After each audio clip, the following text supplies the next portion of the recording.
বাড়িতে হঠাৎ করে গেস্টের আগমন কিভাবে ম্যানেজ করবেন বুঝতে পারছেন না, অথবা সন্ধ্যাবেলা চায়ের আড্ডাটা একটু জমিয়ে তুলতে চান। আজকের ভিডিওতে খুব সহজ এবং ইনস্ট্যান্ট একটা স্ন্যাক্সের রেসিপি শেয়ার করতে চলেছি। হ্যাঁ, ঠিকই ধরেছেন, চিকেন নাগেটসের রেসিপি আজ আপনাদের সঙ্গে শেয়ার করব। একেবারে কুইক ইনস্ট্যান্ট, 10 মিনিটেই ঝটপট তৈরি হয়ে যাবে আর ফ্রিজে সংরক্ষণ করে প্রায় 1 থেকে 1.5 মাস পর্যন্ত রেখে দেওয়া যাবে। যখনই খেতে মন চাইবে ঝটপট বানিয়ে ফেলতে পারবেন। তাই ফ্রেন্ডস, ভিডিওটা স্কিপ না করে শেষ পর্যন্ত দেখে নিন এই চিকেন নাগেটসের রেসিপি ভীষণ সহজ। নিয়েছি 500 গ্রাম বোনলেস চিকেন পিস, সেগুলোকে ভালো করে ধুয়ে ছোট ছোট পিস করে নিয়েছি। আর এই রেসিপিতে ম্যারিনেশনের কোনো রকম ঝামেলাই নেই, তাই বন্ধুরা ভিডিওটা অবশ্যই দেখুন আর বাড়িতে অবশ্যই ট্রাই করুন আর আমাকে লাইক করতে ভুলবেন না কিন্তু। চিকেন পিসগুলোকে গ্রাইন্ড করে নেব। নিয়েছি একটা বড় সাইজের গ্রাইন্ডিং জার, তার মধ্যে পিসগুলোকে দিয়ে দিচ্ছি। তার সাথে দেব কয়েকটা উপকরণ, একেবারে বেসিক আর ঘরে থাকা উপকরণ।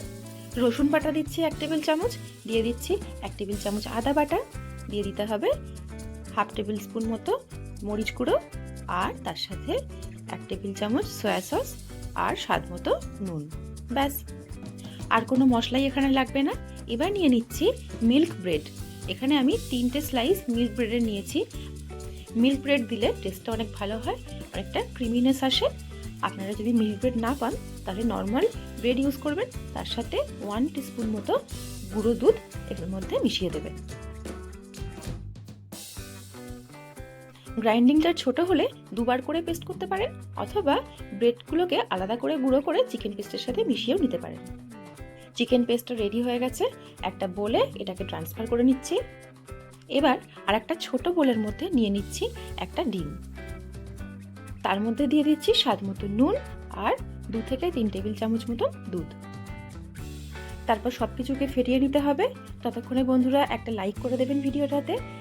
আর এই সহজ রেসিপিটা একবার বানিয়ে প্রায় 1.5 মাস পর্যন্ত আপনারা ইউজ করতে পারবেন। হাতের মধ্যে একটুখানি তেল মাখিয়ে নিয়েছি, তারপর অল্প অল্প করে চিকেন পিস নিচ্ছি, সেটাকে মোটামুটি একটা রাউন্ড বা চারকোনা একটা শেপ দিয়ে নিতে হবে। তারপর এগুলোকে একবার ডিমের গোলায় ডোবাতে হবে, তারপর ব্রেড ক্রাম্ব পাকাতে হবে। এই প্রসেসটাই আপনাদেরকে 2 বার ফলো করতে হবে।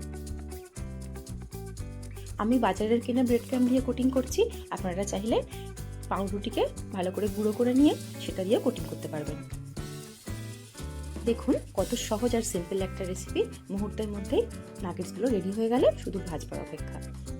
ফ্রিজে সংরক্ষণ করতে চাইলে এই অবস্থায় কোনো ফ্রিজার সেফ এয়ারটাইট কন্টেনারের মধ্যে এগুলোকে ভরে আপনারা ডিপ ফ্রিজে সংরক্ষণ করবেন 1 থেকে 1.5 মাস পর্যন্ত। ভাজবার সময় ফ্রিজ থেকে বার করবেন আর সরাসরি গরম তেলের মধ্যে ছেড়ে দেবেন, গলানোর কোনো প্রয়োজন নেই। এদিকে আমি ফ্রাই প্যানে তেল গরম হতে দিয়েছি। তেলটা বেশ খানিকটা গরম হতে হবে, খুব কম গরম হলেও চলবে না, আবার ওভারহিট হলেও চলবে না। এর মধ্যে আমি দিয়ে দিচ্ছি একে একে নাগেটসগুলোকে। নাগেটসগুলোর এক পিঠ ভালো করে ভাজা হয়ে গেলে এগুলোকে একটু নেড়েচেড়ে উল্টে দিতে হবে, তারপর 2 পিঠ গোল্ডেন হওয়া পর্যন্ত ভেজে নিতে হবে। দেখুন বন্ধুরা, চিকেন নাগেটসের রেসিপিটা কতটা সহজ। আর এইগুলোকেই আপনারা দোকান থেকে অনেক বেশি দাম দিয়ে বাড়িতে কিনে আনেন, যার মধ্যে প্রিজারভেটিভস থাকে। তাই আর নো মোর প্রিজারভেটিভস, বাড়িতেই বানাবেন চিকেন নাগেটস আর এনজয় করবেন। প্রায় 10 মিনিট সময় নিয়ে এপিট ওপিট ভালোভাবে গোল্ডেন করে ভেজে নিয়েছি। তারপর একটা প্লেটের উপর টিস্যু পেপার নিয়ে নিয়েছি, তার মধ্যে একে একে নাগেটসগুলোকে তুলে নিচ্ছি, যাতে এক্সেস তেলটা টিস্যু পেপারের মধ্যে অ্যাবজর্ব করে নেয়। গরম গরম চিকেন নাগেটস একেবারে রেডি। সসের সাহায্যে অথবা মেয়োনিজের সাহায্যে এগুলোকে পরিবেশন করতে পারেন। আমি টমেটো সস দিয়ে পরিবেশন করলাম।